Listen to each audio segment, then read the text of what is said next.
नमस्कार दोस्तों, स्वागत है आपका स्टडी फॉर सिविल सर्विसेज में। देखिए, स्टडी फॉर सिविल सर्विसेज के छात्र हैं तो ये वाला टेलीग्राम जरूर ज्वाइन करके रखिए। यूट्यूब चैनल में हमारे साथ है तो भी ये वाला टेलीग्राम ज्वाइन करना बहुत ज्यादा जरूरी है। सारे नोटिफिकेशन, सारे अपडेट, सारे मोस्ट इंपोर्टेंट पिक्स, सारा रिवीजन सब कुछ यहाँ पे बताया जाता है। टेस्ट को ध्यान से अटेम्प्ट करिए और बताइए कितना स्कोर आपने किया है, कितने सही किए हैं टोटल क्वेश्चन में से। सभी लोग अपना अपना स्कोर जरूर कमेंट करिए। देखिए, ये हमारा इंस्टाग्राम का अकाउंट, आप इसको जरूर पेज को फॉलो कर लीजिए। स्टडी फॉर सिविल .सर्विसेज है ये, ठीक है, ध्यान रखिएगा ये। और इसमें देखिए, अगर आप यहाँ देखेंगे हाईलाइट्स में हम लोग यहाँ पे पूरा के पूरे पिक्स एक साथ दे देते हैं जो आप कभी भी देख सकते हैं। बाकी हमारे स्टोरी पे कई सारे हम यहाँ पे डेली डालते रहते हैं। स्टोरी के लिए इस पे क्लिक करेंगे तो डेली की डेली स्टोरी रहेगी। स्टोरी लेकिन जो होती है वो 24 घंटे के लिए होती है, लेकिन हम उसको इसलिए हाईलाइट में कर देते हैं ताकि आप लोग जो है इसमें अगर एक साथ सारी किसी पीडीएफ की पिक्स देखना चाहें तो आप यहाँ देख सकते हैं। दोस्तों, समीक्षा अधिकारी के प्रीलिम्स एग्जामिनेशन के लिए ये हिंदी का full length mock test paper number 4 है। कुल मिलाकर 60 प्रश्न हैं और प्रश्नों का स्तर थोड़ा सा उच्च है। ये हर टेस्ट में आपको दिखाई देगा। इसके पीछे एकमात्र उद्देश्य यही है कि आप कठिन अभ्यास करके जाइए ताकि वहां आपको किसी तरह की कोई परेशानी न हो। आयोग कितनी भी मुश्किलें आपके सामने खड़ी कर दे, आपको लगे कि पेपर एकदम आसान है, और इसीलिए थोड़ा अभ्यास कठिन करना चाहिए। तो आइए शुरू करते हैं। इसमें देखिए, पहला प्रश्न और विलोम शब्दों से हम शुरू करते हैं। आमतौर पर वही काम कर रहे हैं। इसे जरा सा बड़ा किया जा सकता है जैसे कि हर बार किया जाता है। अब देखिए आराम से इसे बढ़िया से देखिए। इसमें पद्य पंक्ति दी हुई है, ये वाली 3 लाइनें हैं असल में, और इसमें 2 शब्दों को रेखांकित किया गया है। एक तो अंत है और दूसरा कायर है। उसी के लिए आपको विलोम युग्म की तलाश करनी है। असल में पंक्ति क्या है? जानता हूं अंत तक निष्कर्ष यही आएगा, कायर कहेगा विश्व उसे जो युद्ध न कर पाएगा। ठीक है, तो विश्व उसी को कायर कहता है जो कि युद्ध छोड़कर भाग जाता है। अब ये विचार नहीं करती है दुनिया की वो किस परिस्थिति में युद्ध को छोड़ रहा है या युद्ध का त्याग कर रहा है। नहीं तो बहुत से ऐसे भी योद्धा हैं जो कि सामर्थ्यवान थे लेकिन लड़ नहीं पाए। जैसे भगवान कृष्ण, वो युद्ध से दूर रहे, सारथी बने रहे, तो वो उनका कर्तव्य था, मतलब उसी में उन्होंने उचित समझा। उसी प्रकार से महारथी कर्ण एक लंबे समय तक युद्ध से दूर रहे। ऐसे बहुत सारे हैं। तो अब फिलहाल इसमें देखिए, अंत का आपको विलोम देखना है, ठीक है, और कायर का। कायर मतलब डरपोक होता है, आप जानते हैं। तो यहाँ इब्दिता लिखा है और अरोड़ लिखा है, मतलब इधर वाले में आप अंत का देखिएगा, इधर वाले में कायर का देखिएगा। तो इब्दिता और अरोड़ लिखा है, आदि और वीर लिखा है, बिस्मिल्लाह और शहजोर लिखा है, या सभी सही है ऐसा भी लिखा है। तो इसका घ हो जाएगा, सभी सही है। जितने दिए हैं ना वो सभी सही है। अंत का मतलब क्या होता है? किसी चीज का समापन, समाप्त हो गया, तो उसका हो जाएगा इब्दिता। इब्दिता मतलब शुरुआत, आरंभ और अंत आप कहते हैं ना, तो आरंभ का ही ये पर्यायवाची है इब्दिता। उसी प्रकार से कायर, कायर मतलब डरपोक, जिसके अंदर डर का पूरा समावेश हो। तो अरोड़ अर्थात वीर, बहादुर को कहा जाता है अरोड़। उसके बाद आदि और वीर, ये तो कॉमन बात है, आप जानते ही हैं। आमतौर पे लोग ख वाले को चुनेंगे। आदि मतलब शुरुआत, अंत मतलब समापन, उस प्रकार से। और वीर कायर का जो सीधा विलोम है वो दिखाई ही देता है, तो ये वाला होने ही वाला है। बिस्मिल्लाह और शहजोर को देखिए। बिस्मिल्लाह का मतलब क्या होता है? शुरुआत। बिस्मिल्लाह जो शब्द है इसका भी मतलब होता है आरंभ या आगाज या शुरुआत। और शहजोर का मतलब होता है बहादुर। तो इसमें घ वाले को चुना। इसके बाद आगे चलते हैं। क्वेश्चन नंबर 2 को देखिए। खराब, घटिया, निकृष्ट, ये 3 शब्द हैं, ये समानार्थी है, मतलब इनका एक ही अर्थ है। तो इसके लिए विलोम आपको तलाशना है, यानी उत्कृष्ट, अच्छा, इस प्रकार के जो अर्थ वाला शब्द है वो आपको चुनना होगा। तो यहाँ दिया है अगध, अर्थ और अव्वल, सभी सत्य हैं, ये भी दिया है और यही सत्य है इसका। असल में अगध का मतलब भी होता है उत्कृष्ट या बढ़िया। अर्थ का भी मतलब, अर्थ के कई सारे अर्थ होते हैं, मतलब इसका एक तो तात्पर्य मतलब या अर्थ होता है, मीनिंग जिसे आप कहते हैं। उसके अलावा एक धन से भी तात्पर्य होता है। एक अर्थपूर्ण जो बात हम कहते हैं तो वो महत्वपूर्ण बात को कहा जाता है। तो वहां पर अर्थ का तात्पर्य क्या होता है? महत्व से होता है, तो ये सही दिया है। और अव्वल का भी तात्पर्य होता है महत्वपूर्ण या उत्कृष्ट।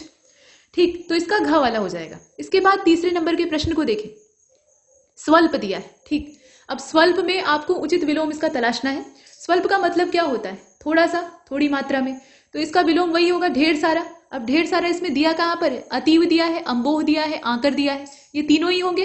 अतीव का मतलब भी होता है ढेर सारा, अम्बोह का भी मतलब होता है ढेर सारा, और आंकर मतलब भी होता है प्रचुर मात्रा में। प्रचुर मात्रा में या भरपूर जिसको कहा जाता है। तो इसके जितने हैं वो सभी सत्य हैं। इसके बाद नेक्स्ट, देव का विपरीतार्थक शब्द क्या होता है? तो आप कहेंगे कि दानव, लेकिन इसमें दानव नहीं है, तो चलिए असुर को चुन लेते हैं। लेकिन जरा दोनों जो नीचे के दिए हैं उस पर विचार करके देखिएगा। इसमें नभाक लिखा हुआ है और ध्वांतचर लिखा हुआ है, तो ये दोनों भी राक्षसों यानी असुरों को ही कहा जाता है। ठीक है, असुर, राक्षस, इसके अलावा दैत्य, हालांकि कैटेगरी अलग अलग है लेकिन ये सब एक जैसे माने जाते हैं। फिलहाल यहाँ पे पर्यायवाची और विलोम का समावेश है ना, तो उसी हिसाब से देखना है। तो असुर, नभाक और ध्वांतचर ये सभी सत्य हैं। ध्वांतचर किसको कहा जाता है? जो रात्रि के समय, ध्वांत मतलब अंधेरा होता है, तो उस समय विचरण करे, तो उसको राक्षस या असुर कहते हैं। तो ये सभी सत्य हैं। इसके बाद आगे बढ़ते हैं। यहाँ देखें, रेरिहान, यातुधान, नैरित और विधुन तुध, ये शब्द हैं। अब ये जितने भी शब्द आप देख रहे हैं ना, इनका मतलब एक ही है। अब इस शब्द के लिए, मतलब इन ढेर सारे शब्दों के लिए आपको विलोम शब्द ढूंढना है। तो इसका विलोम क्या होगा? देवता होगा, विनीत होगा, चिरंतन होगा या कोई नहीं होगा। तो इसके लिए जरूरी है कि आप इन शब्दों के पहले मतलब को जानिए। इनका मतलब होता है राक्षस, असुर या दैत्य। जो पीछे आपने देखा, उन्हीं के कुछ और पर्यायवाची यहाँ घुस गए। रेरिहान भी उन्हीं को कहा जाता है, मतलब जो दानव होते हैं उन्हीं को कहा जाता है। यातुधान भी उन्हीं को कहा जाता है, नैरित भी उन्हीं को कहा जाता है और विधुन तुद भी उन्हीं को कहा जाता है। ठीक, तो इसमें इसका विलोम फिर आप जान सकते हैं कौन सा होगा, पहला वाला। इसके बाद आगे बढ़ते हैं, क्वेश्चन नंबर 6 को देख लेते हैं। यहां देखें, पूछा जा रहा है कि अक्षमाली, अम्बरीश और अब्जवाहन, अर्घेश्वर, ये सब शब्द हैं। अक्षमाली, अम्बरीश, अब्जवाहन और अर्घेश्वर, इसके लिए समानार्थी आपको तलाशना है। माफ कीजिएगा, समानार्थी के तौर पे ये दिए हुए शब्द हैं, यहाँ ध नहीं होगा, शब्द द होगा। विलोम आपको तलाशना है, क्योंकि 10 प्रश्नों को हम विलोम के तौर पे देखेंगे ना। तो अक्षमाली, अम्बरीश, अब्जवाहन और अर्घेश्वर, इसका मतलब क्या होता है पहले तो आपको ये मालूम होना चाहिए, उसी के आधार पे आप तलाशिएगा। तो छठवें का जो करेक्ट आंसर है वो घ हो जाएगा। इन सब का मतलब होता है ईश्वर, विधाता, भगवान, या जो कहें आप, परमात्मा। अक्षमाली भी उन्हीं को कहा जाता है, अम्बरीश भी उन्हीं को कहा जाता है, अंबर के ईश यानी आकाश के देवता। तो देवताओं की अलग अलग कैटेगरी भले ही है, लेकिन एक परमात्मा का जो साकार स्वरूप है उसको कहते हैं। और अब्जवाहन भी उन्हीं को कहते हैं, इसके अलावा अर्घेश्वर भी कहते हैं। ये सब भगवान के ही पर्यायवाची। तो इनका अगर विलोम हम देखें तो क्या हो जाएगा? अनीश हो जाएगा, मतलब जो ईश न हो, अर्थात ईश्वर न हो। जीव हो जाएगा, मतलब परमात्मा का जो विलोम है वो क्या होता है? आत्मा होता है। तो वैसे ही यहाँ पर जो यहाँ पर निराकार चीज है ईश्वर, उसका जीव हो जाएगा, ये भी सही है। और ईश रहित भी हो जाएगा, मतलब जिसमें ईश का समावेश न हो। तो ये सब चीजें, ये सभी जो पर्यायवाची आप देख रहे हैं ना, वो ईश के पर्यायवाची हैं और इसका घ वाला विलोम के तौर पे सही होगा। इसके बाद अनर्थ का संभव विलोम शब्द क्या है? अनर्थ, कहते हैं ना बहुत अनर्थ कर दिया, यानी जो नहीं करना चाहिए था वो कर दिया। तो इसका विलोम क्या होगा? यहाँ अनर्थ का विलोम आप ढूंढिए। अर्थ होगा, निमित्त होगा, प्रयोजन होगा या सभी होगा। अनर्थ कर दिया ऐसा हम लोग क्यों कहते हैं? मतलब जिसका कोई मतलब नहीं था वहां पे, जिस चीज का काम नहीं था वो चीज आपने कर डाली, तो उसके बदले में कुछ सार्थक करिए, ये कहा जा सकता है। तो अर्थ मतलब जिस चीज का कोई अर्थ हो, निमित्त यानी उसी के उद्देश्य से किया गया हो, प्रयोजन हम कहते हैं ना हमारा प्रयोजन सिद्ध हो गया, तो उसका तात्पर्य होता है कि सार्थक काम के लिए बनाई गई योजना। तो यहाँ जो तीनों हैं ये सभी इसके विलोम है। अनर्थ के विलोम के तौर पे अर्थ को भी ले सकते हैं, निमित्त को भी ले सकते हैं और जो प्रयोजन है उसको भी ले सकते हैं। इनका शाब्दिक अर्थ अगर आपको पता होगा तो आराम से आप कर सकते हैं, घ वाला हो जाएगा। इसके बाद 8वें नंबर के प्रश्न को देखिए। बसंत का विलोम आपको ढूंढना है। तो बसंत में होता क्या है? बसंत ऋतु जो होती है काफी अच्छी होती है, जाड़ा समाप्त हो रहा होता है और गर्मी का आगमन हो रहा होता है, तो दोनों की संधि वहां पर होती है। न तो बहुत ज्यादा ठंडी होती है, न बहुत ज्यादा गर्मी होती है। तो जो पुष्प हैं वो खिलने लगते हैं, पत्तियां नई नई आ जाती हैं, सब पतझड़ उझड़ खत्म हो जाता है और उसके बाद बढ़िया एकदम हवा चलने लगती है और एक सामान्य टेम्परेचर हो जाता है। कम से कम मैदानी इलाके में तो यही होता है। तो यहाँ ज्योग्राफी को जाने देते हैं, जो मैदान की चीज है उसी को देखते हैं। शिशिर इसको कहेंगे, मतलब विलोम के तौर पे ढूंढ रहे हैं ना। तो बसंत का विलोम क्या होगा? शिशिर होगा, खिजा होगा, पतझड़ होगा या सभी होगा? तो सभी हो जाएगा।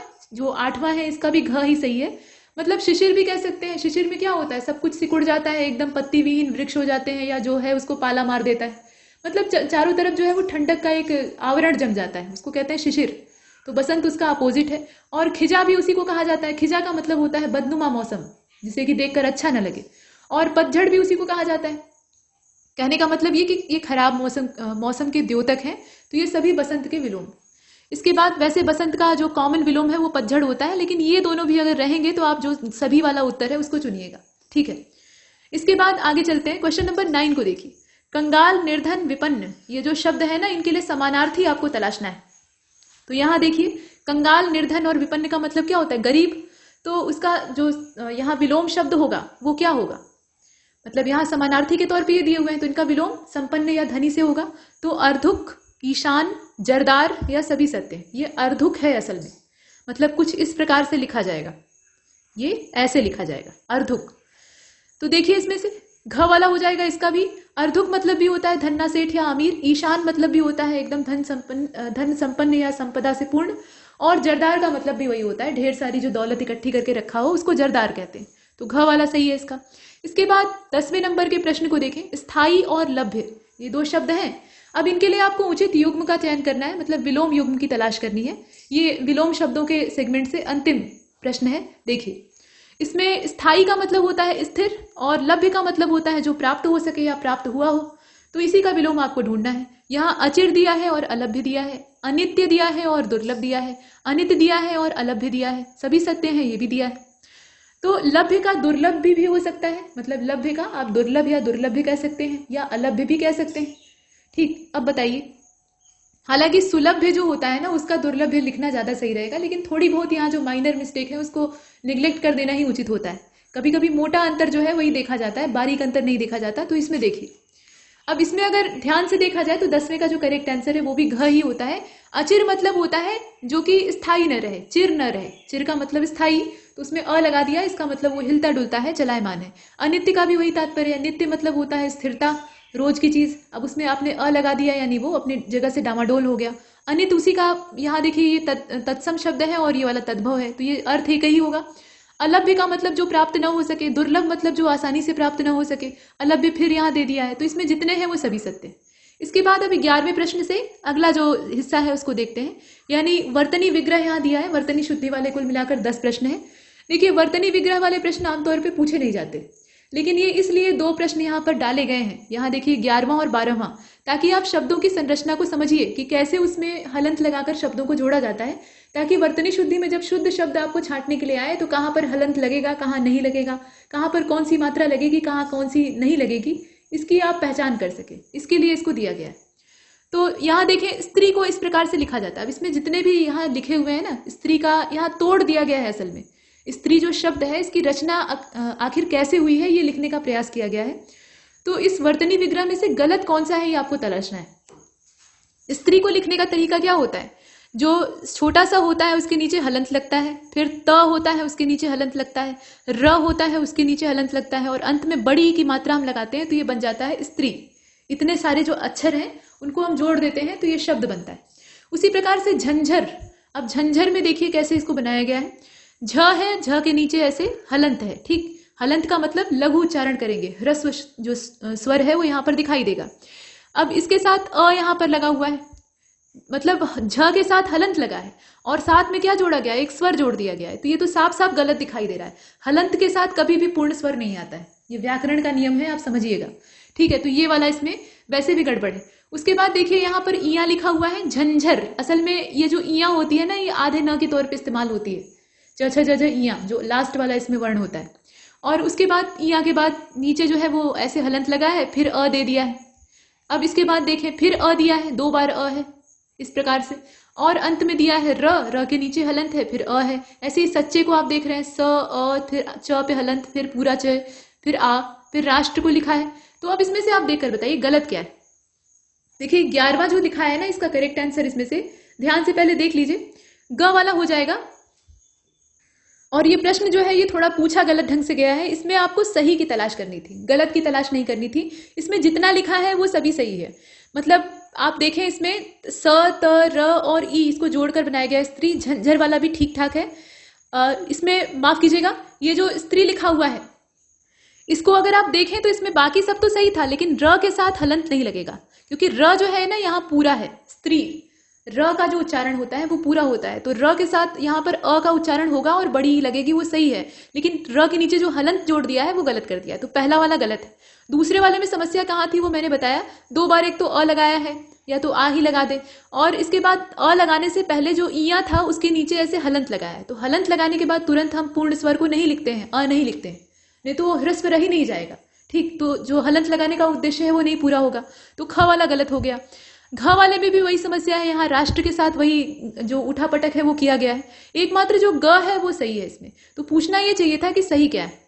इसका जो ग वाला है वो सबसे सही है, सच्चा ऐसे लिखा जाता है। स जो है वो पूरा है ना, तो इसमें आप जब उच्चारण करेंगे सच्चा, तो स में अ का उच्चारण होगा, इसीलिए स के साथ अ लगा हुआ है। उसके बाद यहाँ देखिए आधा च है और पूरा च है, तो एक च के साथ हलंत लगा है, दूसरा च जो है वो पूरा है, और उस पर आ की मात्रा है तो अंत में आ जोड़ दिया गया। इस प्रकार से किया गया, तो इसका ग वाला सही। इसके बाद आगे चलते हैं, इसमें हमें असल में सही की तलाश करनी थी, तो ग वाला हो जाएगा। 12वें में भी वही काम किया है, यहाँ आपको सही की तलाश करनी है।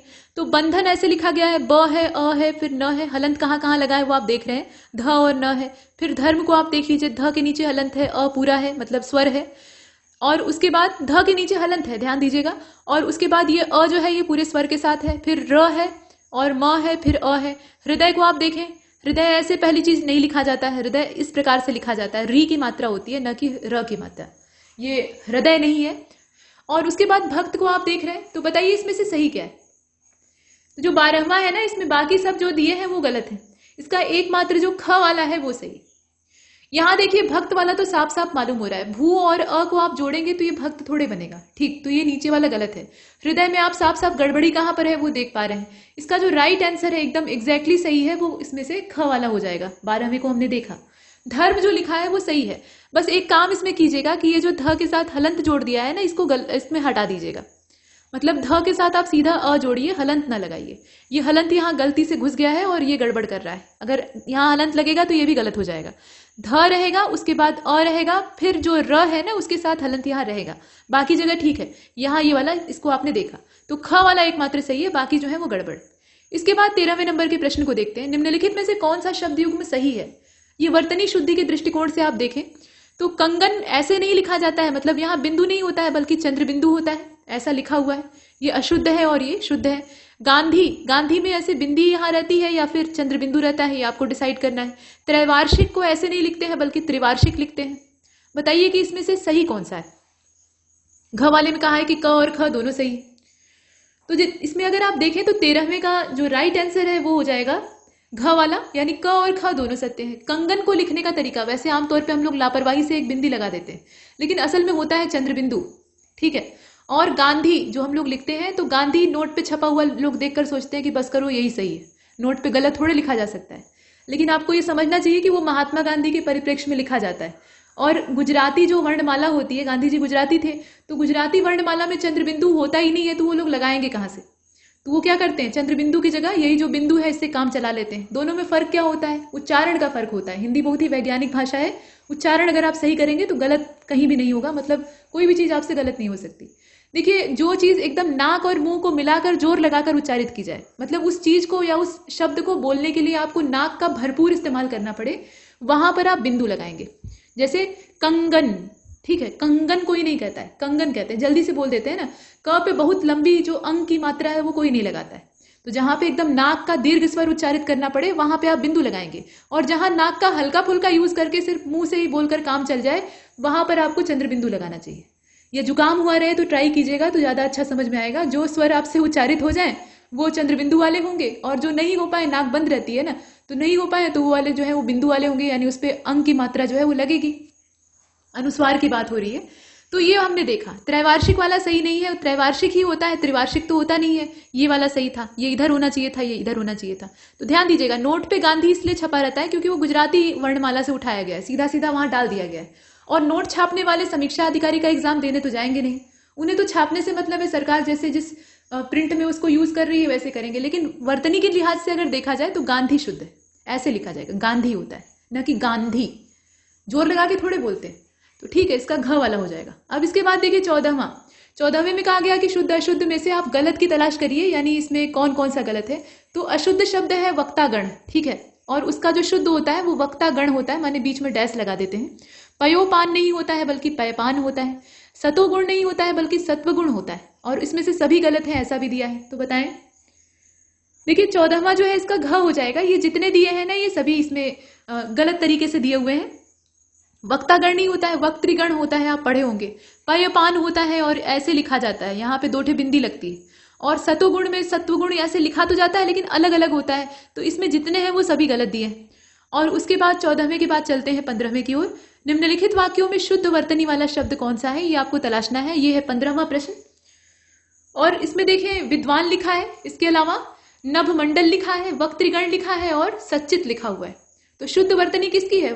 जो वक्तृगण है उसी की है। अभी आपने पीछे वक्तागण और वक्तृगण देखा, तो यही एकमात्र सही है। नभोमंडल होता है, विद्वान में नीचे न के साथ जो है वो हलंत लगता है। सच्चित में ये सच्चिद होता है, न कि सच्चित होता है।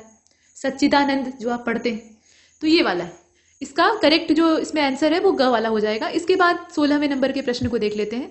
निम्नलिखित वाक्यों में अशुद्ध वर्तनी वाला शब्द कौन सा है? तो गंगा लिखा है, गंगा लिखने का तरीका देखिए। ग लिखा है, अंग लिखा है, उसके नीचे ऐसे ग लगाया है और आ की मात्रा है। पहले ऐसे ही लिखा जाता था, अब तो हम लोग क्या करते हैं, ग के ऊपर ऐसे बिंदु लगाकर और ऐसे गा लिखकर काम चला लेते हैं, लेकिन ये सही तरीका है। इसके बाद हिंस्र लिखा है, यहाँ ध्यान से देखिए। हिंस्र लिखा हुआ है, ये स के साथ ना नीचे ऐसे समुद्री र स्र वो वाला लगा हुआ है। अंगना लिखा हुआ है, अब यहाँ ध्यान दीजिएगा, ये अनुस्वार ऊपर जो एक अंग वाला बिंदु है वो लगा हुआ है।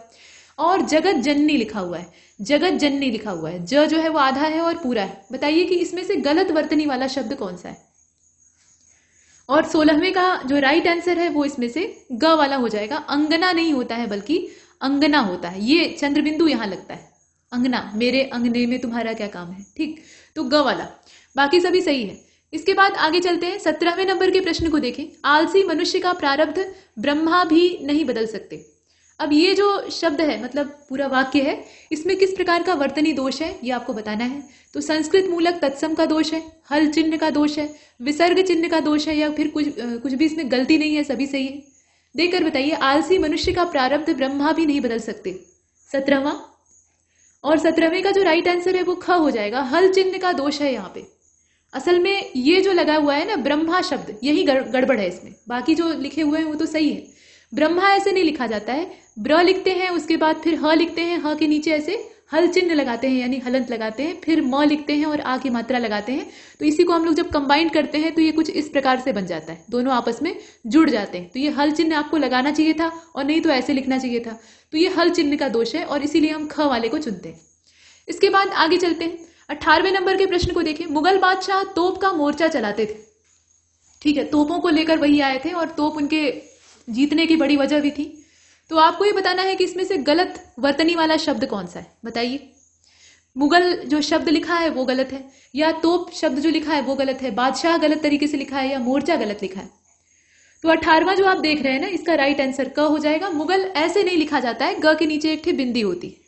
यहाँ जो आप लिखते हैं ना ऐसे लिखा जाता है, यहाँ देखिए मुगल ऐसे लिखा जाता है, यहाँ ग के नीचे ऐसे बिंदु होता है और वो बिंदु यहाँ पर नदारद है, तो इसीलिए इसको हम चुनेंगे। बाकी सब एकदम ठीक है, तोप भी सही लिखा है, बादशाह भी, मोर्चा भी।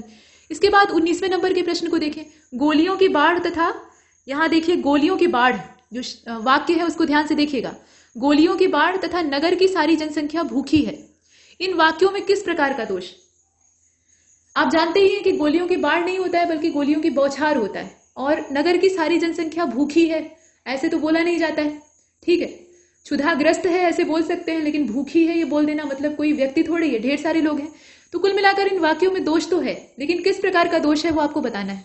तो ये संज्ञा संबंधी दोष है, या संज्ञा और विशेषण दोनों में खराबी आ गई है, या वचन का दोष है, या लिंग का दोष है। तो यहाँ वचन और जो लिंग का दोष है वो तो होने से रहा, बचा हुआ है संज्ञा संबंधी दोष और विशेषण और संज्ञा वाला। तो बताइए इसमें से कौन सा होगा।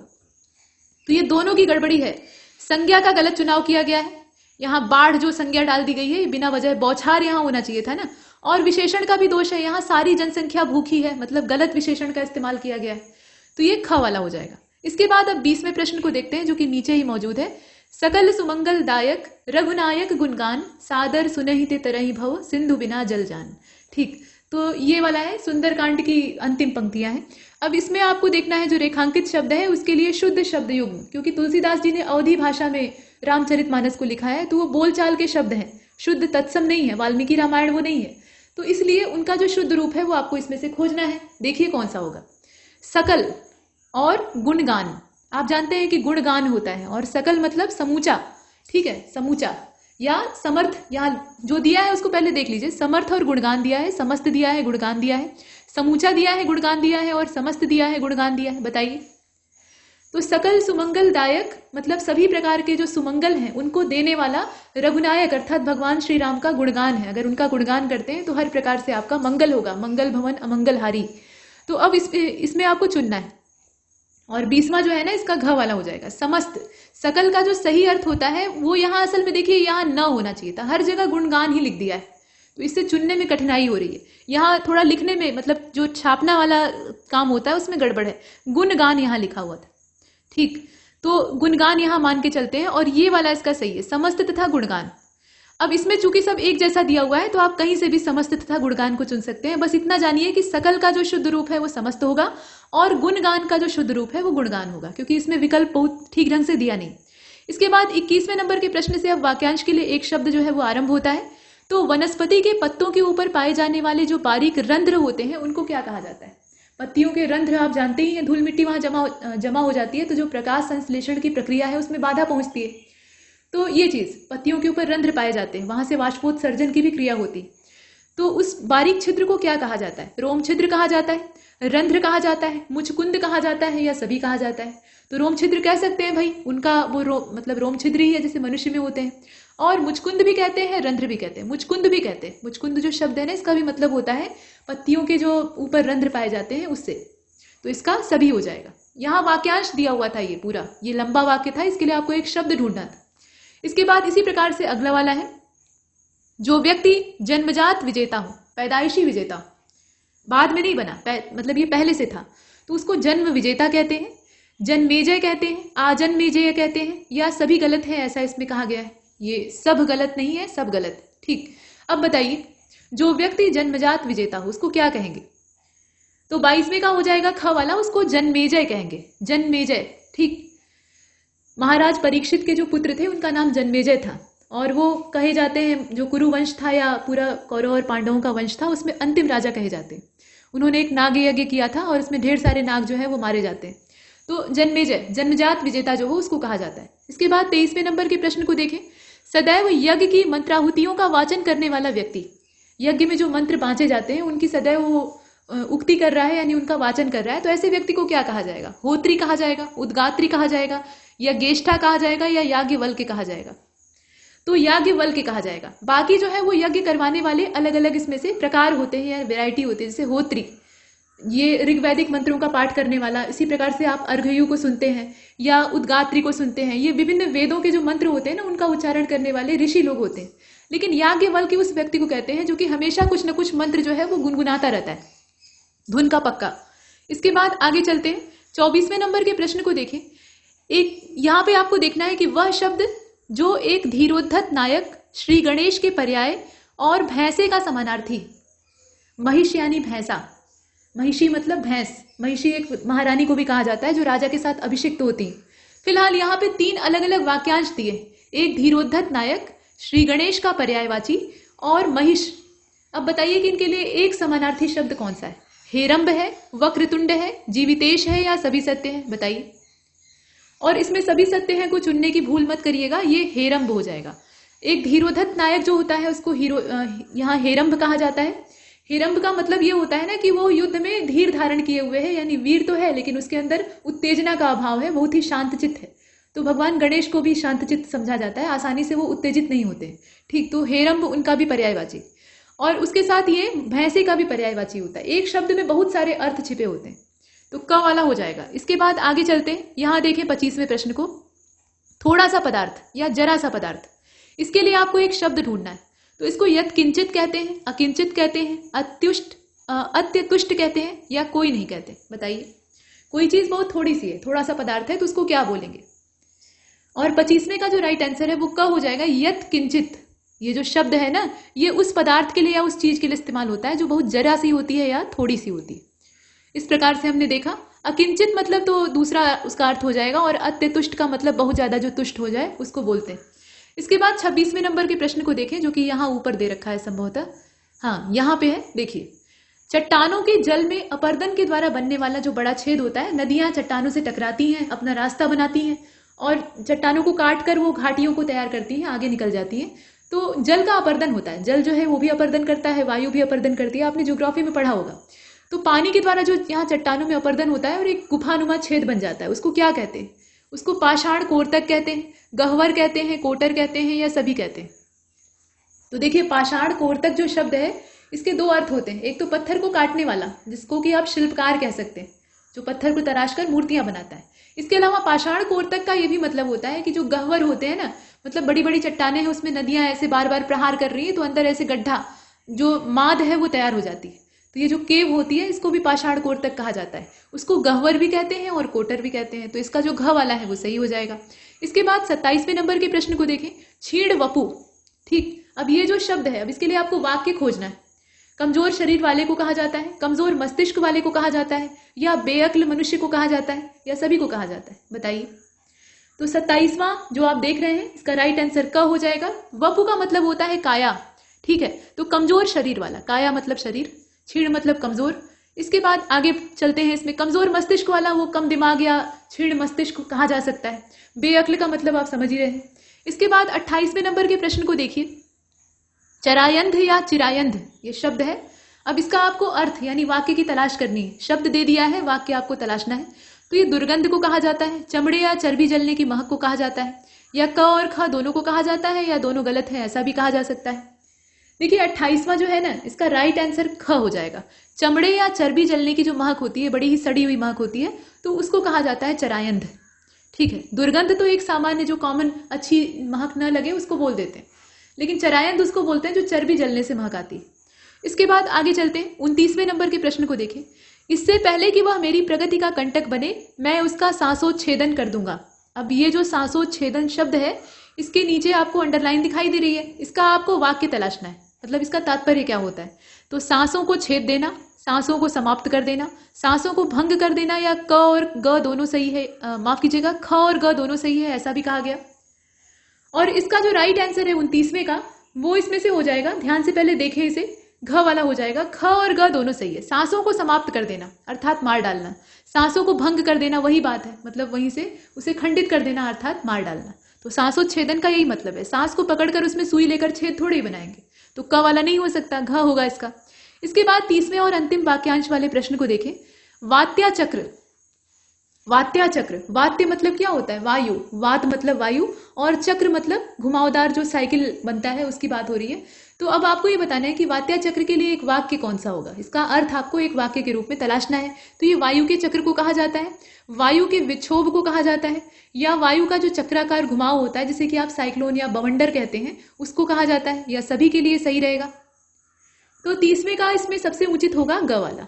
वात्याचक्र वायु का चक्र नहीं होता है, मतलब सामान्य चक्र नहीं होता है। वात्याचक्र का मतलब यह है कि चक्राकार वायु का घुमाव हो रहा है कुछ ऐसे, तो ये साइक्लोन या बवंडर का रूप ले लेता है, काफी भयंकर हो जाता है।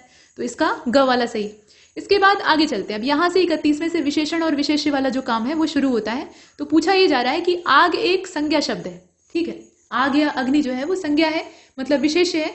तो इससे बनने वाला विशेषण क्या होगा, आग्नेय होगा, अग्निवेश होगा, अग्निशामक होगा, या इसमें से क और ग दोनों होगा। बताइए कौन सा विशेष्य है और कौन सा विशेषण है, ये आपको पहचान होनी चाहिए। और 31वें का जो राइट आंसर है वो क हो जाएगा, आग्नेय। ठीक है, आग्नेय शब्द जो है वो आग से बनने वाला विशेषण है। बाकी आप देखें अग्निवेश, ये खुद संज्ञा शब्द है, पुल्लिंग है और संज्ञा है। और अग्निशामक यानी आग बुझाने वाला, तो ये भी संज्ञा शब्द है, ये विशेषण नहीं हो सकते। तो इसीलिए इसका जो राइट आंसर है 31 का, वो हो जाएगा इसमें से क वाला। इसके बाद आगे चलते हैं। क्वेश्चन नंबर 32 को देख लेते हैं। निम्नलिखित विशेषण विशेष युग्मों में से गलत की पहचान कीजिए। तो अनुष्ठित का आनुष्ठानिक लिखा हुआ है, यहां देखें विशेषण विशेष्य युग्म है, अनुष्ठित लिखा हुआ है और इसका अनुष्ठानित लिखा हुआ है। इसके बाद आंतरिक का अंतर लिखा है, अनुवाद्य का अनुवाद लिखा है, आधृत का आधार लिखा है। बताइए इसमें से गलत कौन सा है।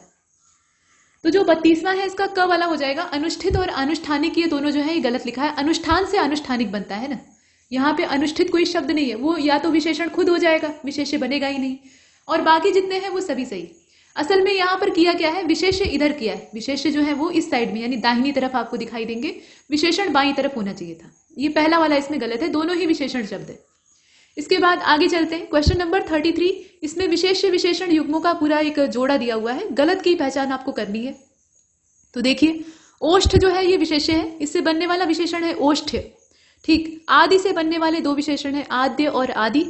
इसके बाद अनुवाद से अनुवादित, माफ कीजिएगा, अनुदित, अनुवादित और अनुवाद्य, और कोई नहीं। इसमें से गलत की पहचान आपको करनी है। देख लीजिए, ये आदि से यहां पर आदिम होना चाहिए था, यहां म रहना चाहिए था। अब बताइए तो 33वें का जो राइट आंसर है वो कौन सा होगा, घ वाला हो जाएगा। कोई भी गलत नहीं है, सभी तो सही है, इसमें कुछ भी गलत नहीं है। ये सभी जो है यहाँ विशेषण ही तो है। आदिम युग यानी प्राचीन युग, तो आदि से बनने वाला विशेषण है। आद्य जो है वो खुद ही होगा, आद्य मतलब प्राचीन होता है, और सभी सही। इसके बाद 34वें को देखिए। जिस प्रकार से चित्र एक विशेष शब्द है और उससे दो विशेषण बन जाते हैं, मतलब एक विशेष से कई सारे विशेषण बन सकते हैं, ये तो आप जानते हैं। तो चित्रित और चितेरा दोनों बन जाएगा। ठीक है, चित्रित और चितेरा क्या है, ये विशेषण है और ये चित्र से बने हुए हैं। वैसे ही मुख शब्द जो है वो विशेष्य है यानी संज्ञा है। अब इससे बनने वाले दो विशेषणों का आपको चयन करना है। तो मुख्य और मौखिक हो जाएगा, मुखर और मौखिक हो जाएगा, या क और ख दोनों होंगे, या केवल ख वाला होगा। बताइए तो 34वां जो है ना इसका ग वाला हो जाएगा। क और ख दोनों सही है। मुख्य और मौखिक, मुखर और मौखिक। मौखिक शब्द जो है ये आपका मुख से बनने वाला है, और वैसे ही जो मुख्य है वो भी मुख से बनेगा, मुखर जो है वो भी मुख से बनेगा। इसके बाद आगे चलते हैं, तो इसका ग वाला हमने चुना है। नेक्स्ट क्वेश्चन नंबर 35, वंद्य और वंदनीय।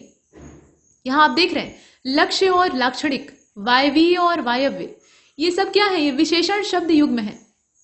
मतलब इसमें वंद्य और वंदनीय दोनों विशेषण है। ये मत समझिएगा कि एक विशेष्य है दूसरा विशेषण है, दोनों विशेषण है। लक्ष्य और लाक्षणिक, ठीक है, ये भी आपस में विशेषण है। अब यहाँ पे वायवीय और वायव्य, ये भी आपस में विशेषण है। अब इसमें आपको ये देखना है, यहाँ पे लक्षित और लाक्षणिक होना चाहिए था, लक्ष्य तो विशेष्य हो जाएगा ना, यहाँ थोड़ी सी गड़बड़ है। चलिए, तो वायवीय और वायव्य ये सभी क्या है, ये विशेषण शब्द युग्म है। अब इसमें से आपको संख्या के लिए इसी प्रकार के 2 विशेषण युग्मों की तलाश करनी है। मतलब मोटे तौर पे पूछ ये रहा है कि संख्या शब्द एक विशेष्य है, ठीक है। अब इसके लिए आपको 2 ठे विशेषण खोजना है सही सही। कौन सा होगा, सांख्यिक और संख्येय होगा, संख्यात्मक और सांख्य होगा, संख्य और संख्येय होगा, या सभी होंगे, बताइए। तो 35 का हो जाएगा क वाला। सांख्यिक और संख्येय ये 2 शब्द जो हैं ये हैं, बहुत से ऐसे शब्द होते हैं ना जो गढ़े जाते हैं, वो होते नहीं है असल में। तो संख्यात्मक कोई शब्द नहीं होता है, ठीक है, और संख्यात्मक के साथ ये सांख्य लिख दिया है, ये वाला है। 35 को आप देख रहे हैं, इसका जो क वाला है वो सबसे सर्वोत्तम है। कुछ गढ़े गए शब्द हैं तो उनको हम नहीं लेकर चलेंगे। इसके बाद 36 की ओर चलते हैं। 36 को देखिए, आगामी नवीन टिकाऊ बंगाली, ये देखिए यहाँ क्वामा रहना चाहिए था, आगामी नवीन टिकाऊ बंगाली, यह सभी जो है विशेषण शब्द हैं, ठीक है। अब ये किस प्रकार के विशेषण को प्रकट करते हैं, तो आप जानते हैं कि विशेषण की जितनी भी वैरायटी है उसमें गुणवाचक विशेषण की जो फैमिली है वो सबसे बड़ी है, ये बार बार बताया गया है। तो इसका मतलब है कि जहां कुछ ना बैठे वहां गुणवाचक विशेषण अपने आप सेट हो जाता है। तो ये गुणवाचक विशेषण है, सार्वनामिक विशेषण है, यौगिक विशेषण है, या विधेय विशेषण है। अब इसमें से आपको पहचानना बहुत आसान है, और करेक्ट आंसर इसका कौन सा होगा, जो गुणवाचक विशेषण है वही होगा। ये सभी क्या है, ये गुणवाचक विशेषण है। इसके बाद 37 को देखिए, अक्किनी। अक्किनी एक तद्भव शब्द है, इसका तत्सम तलाशना है आपको। तो आक्तिनी होता है, अग्नि होता है, आंकिनी होता है, या कोई नहीं होता है।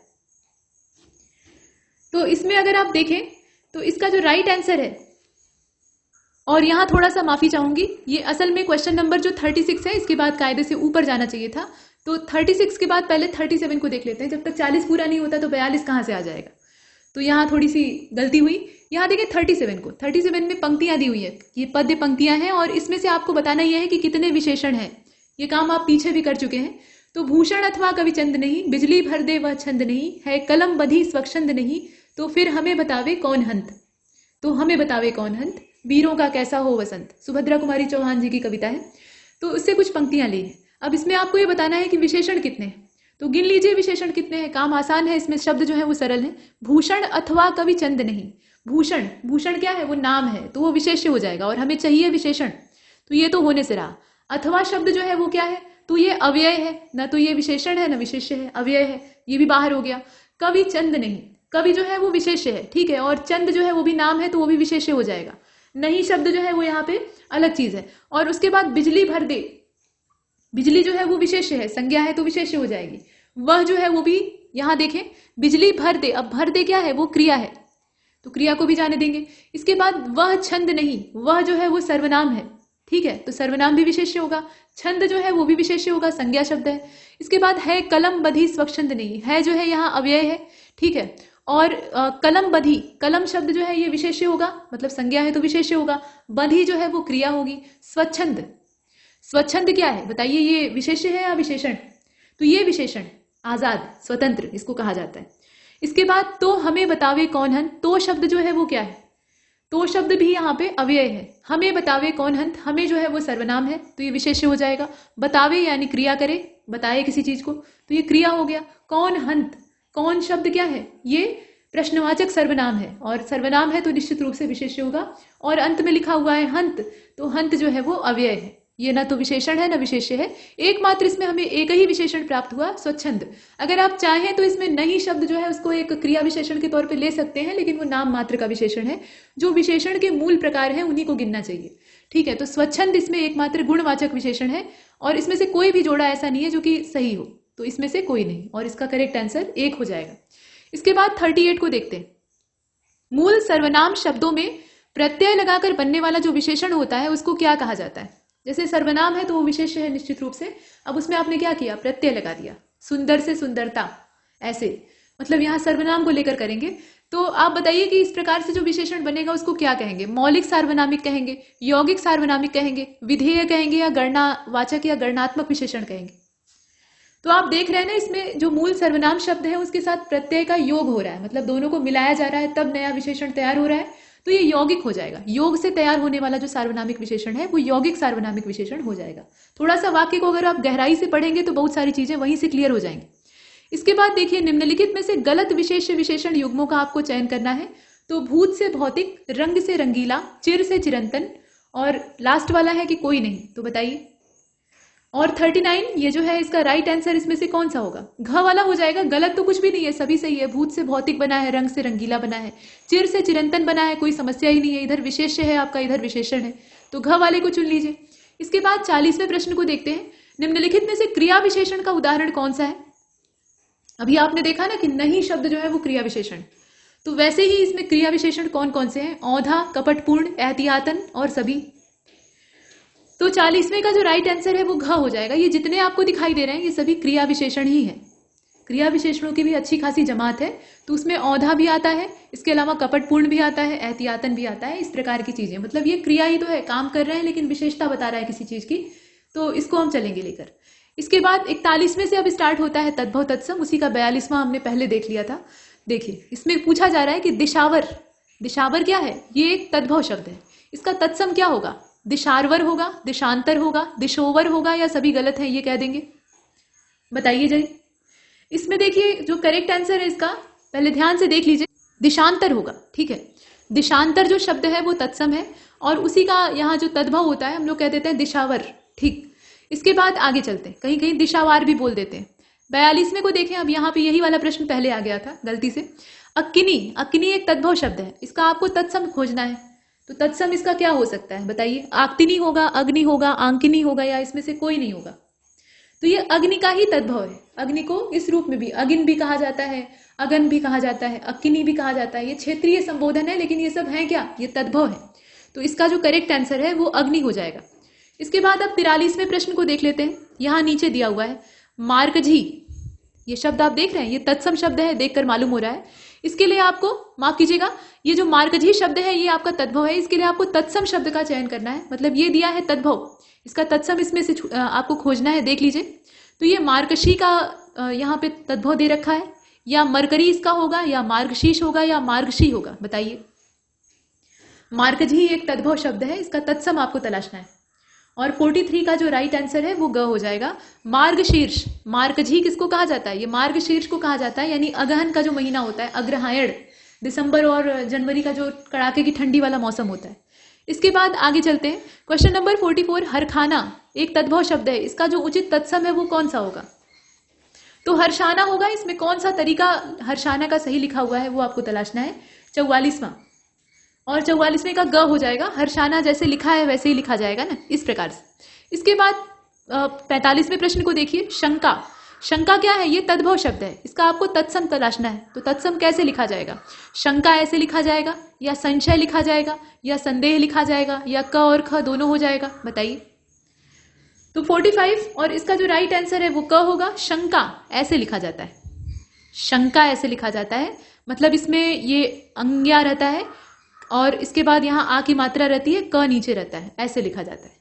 इसके बाद आगे चलते हैं। संशय मतलब संदेह और संशय जो है वो आपस में हो जाएंगे तद्भव तत्सम, लेकिन शंका का जो सही रूप होगा वो क वाला होगा। इसके बाद 46 को देखिए, स्कंद भार। ठीक, अब इसके लिए आपको तद्भव शब्द तलाशना है, ये तो तत्सम है। तद्भव इसका क्या होगा, कुंभकार होगा, कुम्हार होगा, कहार होगा, या सभी होंगे। बताइए। तो कुंभकार किसको कहा जाता है, कुंभकार या कुम्हार। कुंभकार जो है वो शुद्ध है, तत्सम है, कुम्हार उसी का तद्भव है। ठीक, तो ये मिट्टी के बर्तन बनाने वाले जो होते हैं उनको कहा जाता है। और जो कंधे पर वजन उठाकर मतलब डोली लेकर ढोने वाले जो व्यक्ति होते हैं उनको कहा जाता है कहार। डोली लेकर कहार चले, पहले के समय में ये पानी भरने का या दुल्हनों को लाने ले जाने का काम करते थे, डोलियां होती थी, तो उनके कंधे पर भार होता था और कंधे को ही कहा जाता है स्कंध, और उनके कंधे पे भार है तो स्कंद भार। तो इसका जो करेक्ट आंसर है वो ग हो जाएगा, कहार। इसके बाद आगे चलते हैं। कुम्हार मत चुन लीजिएगा, मिलते जुलते यहाँ पे संबोधन है ना। इसके बाद 47 को देखें, इसमें कहा गया कि जो निम्नलिखित तद्भव तत्सम युग्म है उसमें से गलत का चयन कीजिए। तो आसरा का आश्चर्य होता है, फोड़ा का स्फोट होता है, बाघ का व्याध होता है और क और ख दोनों सत्य हैं। बताइए, मतलब गलत चुनना है, जिसको आप चुनेंगे वो गलत हो जाएगा। तो 47 का जो राइट आंसर है वो ग हो जाएगा। बाघ का व्याध जो लिखा है वो इसमें गलत लिखा है। बाघ का व्याध कैसे हो जाएगा? व्याध जो है वो बहेलिया या जो शिकारी होता है उसको कहा जाता है। ठीक, बाघ का व्याघ्र होता है, व्याघ्र शब्द होता है, ऐसे लिखा जाता है। ये इसका सही तरीका है। ये व्याध जो है ना, ये बहेलिया को कहा जाता है। बाकी जितने हैं वो सही। इसके बाद नेक्स्ट क्वेश्चन नंबर 48 जो कि यहाँ ऊपर दे रखा है, बहुरना। बहुरना एक तद्भव शब्द है, इसका तत्सम क्या होगा जरा बताइए। तो व्याघुट होगा, ब्रहुरन होगा, वर्चना होगा या कोई नहीं होगा, जरा बताइए। तो 48 इसका जो राइट आंसर है वो इसमें से क वाला हो जाएगा। व्याघुट, बहुरना, कहते हैं ना उनके दिन बहुर गए, तो उसको व्याघुट कहा जाता है असल में तत्सम रूप में। इसके बाद next question number 49, Kannaujia. Kannaujia जो शब्द है इसका तत्सम रूप आपको तलाशना है। तो कन्नौजिया होगा, इस प्रकार से लिखा जाएगा, या फिर कान्यकुब्ज होगा या कन्नौजी होगा या सभी होगा। तो 49 और इसका जो राइट आंसर है वो इसमें से ख वाला हो जाएगा, कान्यकुब्ज। कान्यकुब्ज किसको कहा जाता है? कन्नौज क्षेत्र को कहा जाता है, तो वहां का रहने वाला कान्यकुब्जी होना चाहिए था असल में। 50वें नंबर के प्रश्न को देखें, झनकार, झनकार, झंकार ऐसे लिखा गया है। तो ये लिखने का तरीका है। वर्तनी हम लोग नहीं देख रहे हैं, हम लोग देख रहे हैं तद्भव तत्सम। तो इसका तत्सम शब्द क्या होगा? झनकार होगा, ऐसे लिखा जाएगा। झनकार होगा, यहाँ पे इयां लगाएंगे, या झंकार लिखेंगे या झड़तकार लिखेंगे, बताइए। तो जो झंझनाहट की आवाज होती है उसको झंकार कहा जाता है, जैसे पायल की झनकार। बताइए इसमें से तरीका कौन सा होगा? तो 50वां जो है ना, इसका राइट आंसर घ हो जाएगा। झड़तकार होता है असल में, ये शुद्ध है, मतलब तत्सम है, और ये रहे तद्भव। इसके बाद नेक्स्ट, अब यहां से पर्यायवाची स्टार्ट होता है। तो पहला दिया है शतावरी। अब ये जो शतावरी शब्द है इसके लिए पर्यायवाची आपको खोजना है। तो ये इंद्राणी का पर्यायवाची है, कचूर का पर्यायवाची है, शतमूली का पर्यायवाची है, या सभी का है शतावरी। तो 51 का हो जाएगा इसमें से घ वाला। ये सभी के लिए पर्यायवाची के तौर पे इस्तेमाल हो सकता है। इंद्र की पत्नी यानी शची, उनको भी शतावरी कहा जाता था। कचूर एक पौधे का नाम होता है, और वैसे ही शतमूली भी एक वनस्पति होती है। असल में दोनों एक ही पौधा होता है, और उसको भी बोलते हैं शतावरी। आयुर्वेदिक औषधि है, तो इसका घ वाला हो जाएगा। इसके बाद 52वें को देखें, स्वैरा। यहाँ जो शब्द दिया है इसको ध्यान से देखिए, स्वैराचार। स्वैराचार ये शब्द है ना, अब इसके लिए पर्याय आपको ढूंढना है। तो अतिचार, कुशासन, एकतंत्र, सभी, बताइए। तो स्वैराचार यानी अपनी जो स्व है, अर्थात अपनी जो मर्जी है उसके हिसाब से आचार, यानी मनमाना शासन कहा जा सकता है। तो ये तभी हो सकता है जब एक तंत्र हो, यानी एक ही व्यक्ति का शासन हो, मोनार्की हो। या अतिचार भी इसको बोलते हैं क्योंकि इसमें जो मनमानी है वो चलती है। कुशासन भी बोल सकते हैं क्योंकि शासन में कोई लगाम नहीं होती है, तो शासन निरंकुश हो जाता है। तो 52वें का राइट आंसर क्या होगा? घ हो जाएगा। ये सभी सत्य हैं। इसके बाद नेक्स्ट क्वेश्चन नंबर 53 को देखें। उत्साहित शब्द के लिए उचित पर्याय आपको तलाशना है। तो उत्सुक होगा, सुमुत्सुक होगा, उछाह होगा, या इसमें से कोई नहीं होगा, बताइए। तो 53 का ख हो जाएगा, सुमुत्सुक। उत्साहित का सुमुत्सुक जो उच्चारण है, मतलब शब्द है, वो उचित पर्याय होगा। उत्सुक जो है वो दूसरी चीज होगी। उत्सुक मतलब जानने के लिए जिज्ञासु, जानने की इच्छा उसके अंदर है, वो उत्साह का पर्याय नहीं हो सकता। और उछाह जो है ये उल्लास का पर्यायवाची होता है, लेकिन उत्साहित का नहीं होता है। उछाह जो है ना, ये शब्द तो मिलता जुलता है, लेकिन ये उत्साह का पर्यायवाची होगा, न कि उत्साहित का। यहाँ शब्द पे ध्यान दीजिएगा, ये व्यक्ति की बात हो रही है, भाव की बात नहीं हो रही है। तो इसका जो करेक्ट आंसर है वो ख हो जाएगा, सुमुत्सुक। इसके बाद नेक्स्ट इमरोज। इमरोज जो है इसके लिए आपको समानार्थी शब्द ढूंढना है। तो ये आज का समानार्थी यानी पर्यायवाची है, कल का पर्यायवाची है, वर्तमान का पर्यायवाची है, या गुजरे हुए जमाने का पर्यायवाची। तो 54 का राइट आंसर हो जाएगा क वाला, आज का पर्यायवाची। आज का जो दिन होता है, जैसे आज का दिन, तो उसको इमरोज कहा जाता है। ठीक है, इमरोज जो शब्द है वो इसीलिए इस्तेमाल होता है। अन्नदान करके यश प्राप्त करने वाला व्यक्ति प्रायः अन्नदाता कहा जाता है, लेकिन इसका जो सही पर्याय है उसको क्या संबोधन क्या देंगे? अन्नदाता मतलब अन्न देने वाला, लेकिन अन्नदान करके यश अर्जित करने वाला जो व्यक्ति होता है उसको क्या कहेंगे? अन्नदेय कहेंगे, अन्नदात्री कहेंगे, धान्य द्रव कहेंगे, या वाजश्रवा कहेंगे। तो 55 का जो घ वाला है वो सही है, वाजश्रवा कहा जाता है। ठीक, वाजश्रवा जो संबोधन है वो अन्नदान करके यश प्राप्त करने वाले व्यक्ति को कहा जाता है, जो यश प्राप्त करने के उद्देश्य से ही दान दे रहा है। इसके बाद 56, घुघराले बालों का उचित पर्याय शब्द क्या होगा? घुघराले बालों वाला या घुघराले बालों का। अब इसके लिए उचित पर्याय जो शब्द है वो अब तलाशना है आपको। तो टेढ़ा, असल में घुघराले का आपको तलाशना है, बाल का नहीं ढूंढना है। तो टेढ़ा, टोडा या वक्र, कुंचित या सभी, बताइए। तो 56 घुघराले का आप पर्यायवाची ढूंढ रहे हैं, कुंचित होगा। असल में यहाँ बालों को इसलिए जोड़ दिया गया है ना, क्योंकि आप हर चीज को घुघराला नहीं कर सकते। असल ये जो शब्द है घुघराला, ये बालों के लिए ही आमतौर पे इस्तेमाल होता है और किसी चीज के लिए होता नहीं है। तो उसके लिए जो संबोधन है वो कुंचित होगा, टेढ़ा नहीं हो सकता। घुघराले को आप टेढ़ा नहीं कह सकते, ये छल्लेदार है लेकिन टेढ़ा नहीं है। इसके बाद आगे चलते हैं, क्वेश्चन नंबर 57। यहाँ लिखा हुआ है बकर कसाब। ठीक, बकर कसाब या कसाई, बात एक ही है। बकरी की बलि चढ़ाने वाला या बकर कसाब कसाई, वही संबोधन है। तो इसका एक उचित पर्यायवाची आपको तलाशना है। बधिक, चिक, या दोनों या फिर कोई नहीं। दोनों होगा, बधिक भी कहा जाता है उसी को, कसाई को, और जो चिक होता है वो भी इसी को कहा जाता है। कहते हैं बकर चिक है, यानी बकरी को मारने वाला, उसकी बलि चढ़ाने वाला है। तो ये दोनों सही है। इसके बाद 58 को देखें, यहाँ लिखा हुआ है अमृत द्युति। अमृत द्युति, और द्युति ऐसे लिखा जाता है, यहाँ पे द और य को संयोजित नहीं किया गया है। खैर, तो अमृत द्युति है, अर्ह है और अब्धिज है। ये 3 शब्द हैं जिनका कि एक ही अर्थ है। अब इसका आपको पर्यायवाची ढूंढना है। तो ये अमीकर का पर्यायवाची है, इंदु का पर्यायवाची है, इंदव का पर्यायवाची है, या सभी का पर्यायवाची है, बताइए। तो इसमें अगर आप देखें तो इसका जो करेक्ट आंसर है 58 का, बताइए पहले। घ वाला हो जाएगा। कमल को कहा जाता है असल में, और ईश्वर का भी होता है, मतलब बहुत सारे इसके अर्थ हो सकते हैं, लेकिन कमल एक पर्यायवाची इसके तौर पे देखा जा सकता है। तो इसमें अमीकर, इंदु, इंदव, अमृत द्युति, अर्ह, अब्धिज, ये सभी जो हैं ये यहाँ एक समान अर्थ रखते हैं, आपस में पर्यायवाची। इसके बाद 59 को देखते हैं, 2 प्रश्न और शेष हैं। मिहिर, मिहिर, ठीक है। अब ये शब्द जो है ये सूर्य का पर्यायवाची, इसके अन्य पर्याय आपको ढूंढने हैं। तो अरणी, आफ्ताब, अग, सभी, सभी होंगे सूर्य के, ये सभी पर्यायवाची हैं। आफ्ताब भी उन्हीं को कहा जाता है, अरणी भी कहा जाता है, अग भी कहा जाता है, मिहिर भी कहा जाता है। इसके बाद आगे चलते हैं, और भी ढेर सारे पर्यायवाची हैं। अभिशंका, ठीक है, ऐसे लिखिए या ऐसे लिखिए, तरीका दोनों ठीक है। पहले ये चलता था, आजकल ये चल रहा है। तो इसका पर्याय आपको ढूंढना है। अयोग होगा, उज्र होगा, अरिष्ट होगा, या सभी होगा। तो इसका मतलब क्या होता है? आपदा, आफत, या बुरा समय, या बुरी स्थिति, ये बहुत सारे इसके अर्थ हो सकते हैं। तो पर्याय आपको ढूंढ कर इसमें से रखना है। इसका घ हो जाएगा सभी। अयोग भी हो सकता है, उज्र भी हो सकता है, अरिष्ट भी हो सकता है। अरिष्ट का मतलब बाधा, विघ्न, समस्याएं, दुख, विषाद, ये सारे अर्थ इससे समानता रखते हैं। तो इसका घ हो गया, और यहां तक हमने इस टेस्ट को कंप्लीट किया है। तब तक के लिए नमस्कार।